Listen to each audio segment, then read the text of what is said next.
it's Amanda from Aqua Adventures with Mandy, and today I'm building a low-budget saltwater aquarium. I'm doing a low-budget aquarium because I'm a college student. Currently I'm studying marine biology, and I don't have much money to build a $1,000 fish tank, so the setup is probably going to be around $100 total. We're using a bunch of old parts that my dad had from old fish tanks, cheap things off of Amazon, but we'll see how it works.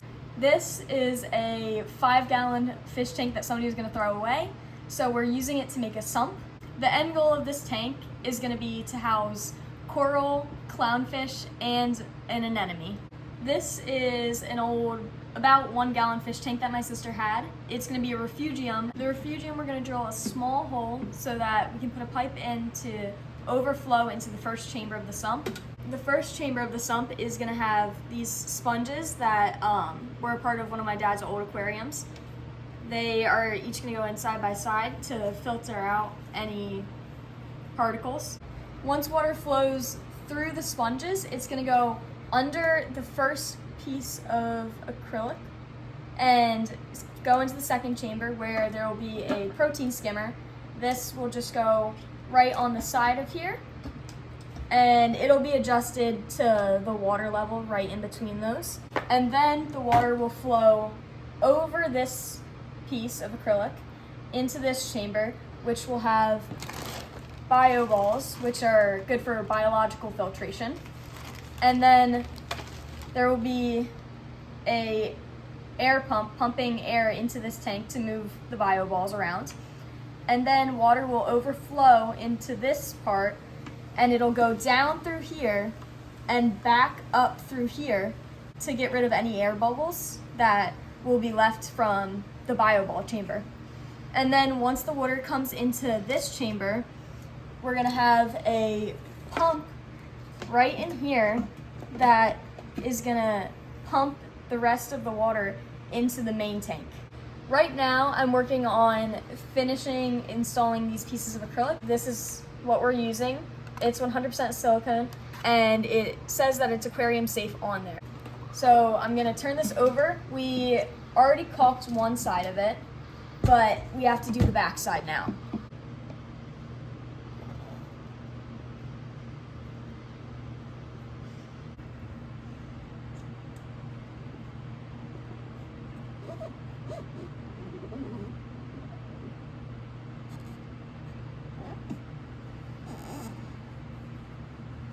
Now we're just going to continue doing this till all of the pieces are covered and ready for the water. We're back, and today we're going to be drilling the tank for the overflow. We're going to put this right here, about as high up as it can go. And then I'm going to trace this .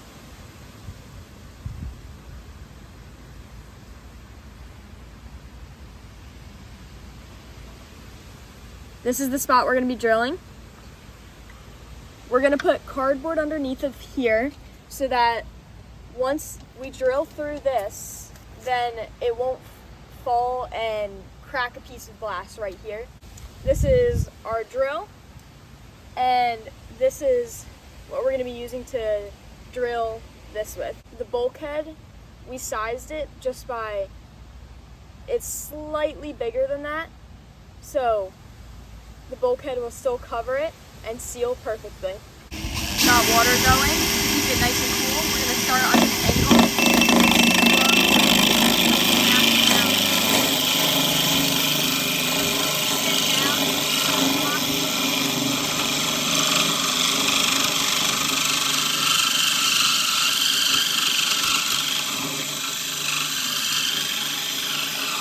I'm just going to start kind of rocking it.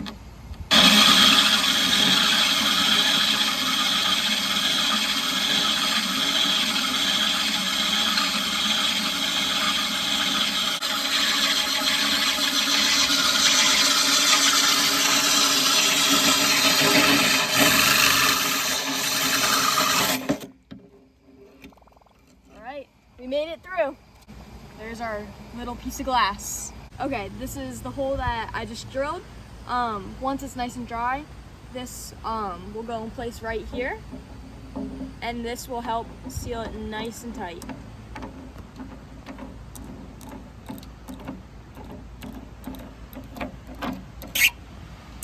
just like that.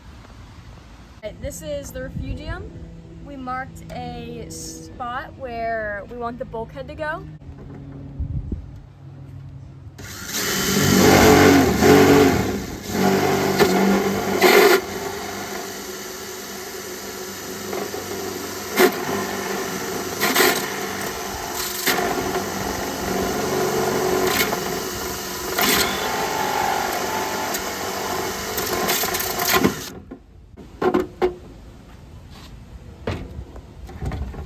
There's our hole. Okay, I went ahead and marked a spot where we're gonna drill through so that the water can overflow from the refugium into the sump that we had made previously. So I'm gonna use a hole saw to do this, and we're just gonna put this on the center.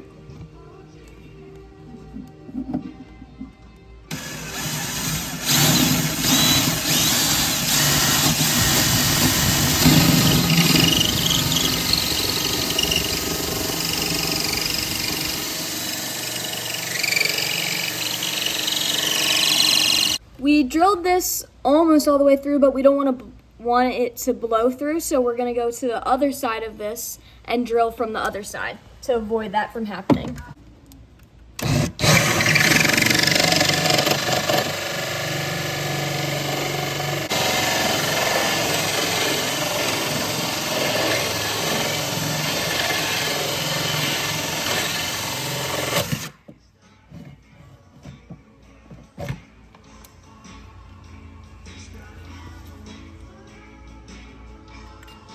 All right, it's drilled through. Now, the refugium will just go right in here.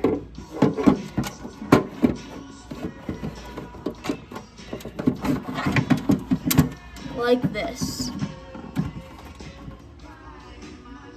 And it'll go right through to here. We've been working on the tank for a while, so let me show you what we have. This is what we are just built right now. This is gonna be an overflow so that the water level will be able to rise up to here and overflow into this and be pumped back here through this. And it's upright right now because this is drying, but it'll pump through this pipe right here and down into this refugium. We're gonna drill a hole in here probably tomorrow, and it'll overflow from the refugium into the sump, and then it'll channel through all of the different chambers of the sump, and this will pump it right back up through to the tank. All right, we're back and we have the tank all set up. This is now dry, and it is time to water test it to make sure that nothing overflows. The main thing that we're gonna be looking for is that if there's a power outage or power failure, that when it all overflows down into here, that the sump won't overflow.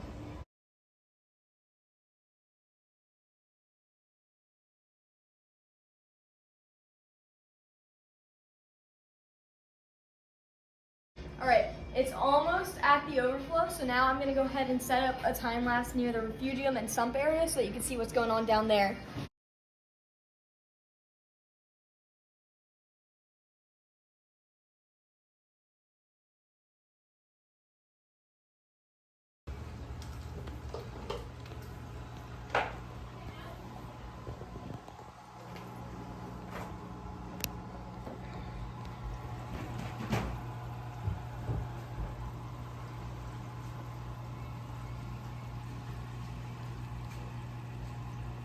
All right, so we've got the whole thing running right now. It looks like it's running good. And now we're gonna go ahead and cut power and see how it does without power and see if the sump overflows or not. Running the power failure now.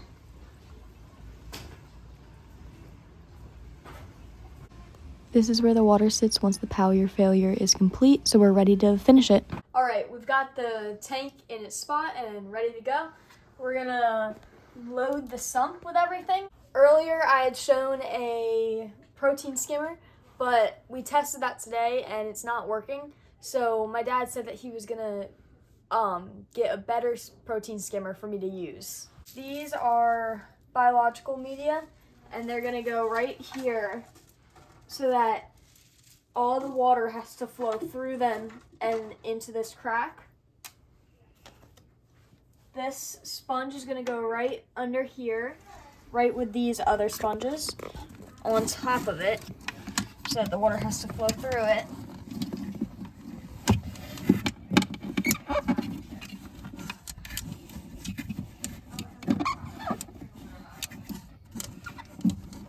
Just like that. All right, and now this is carbon. And we're gonna put these packets of carbon right under here, right next to this crack, so that all the water has to flow through the carbon and into the chamber.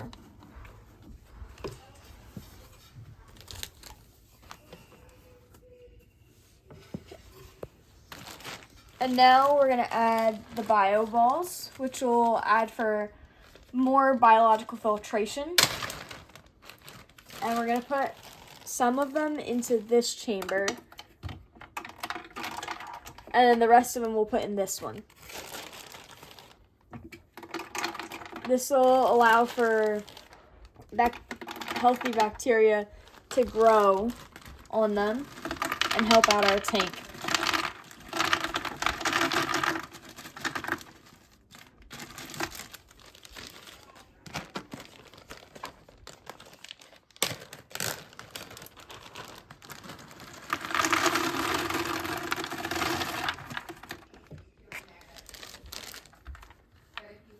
And then the protein skimmer will go right here once it comes in.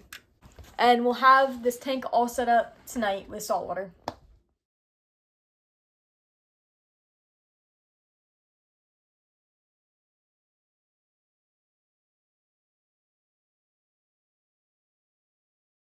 All right, this is what the tank looks like tonight. We're gonna let this settle, and I'll show you what it looks like tomorrow.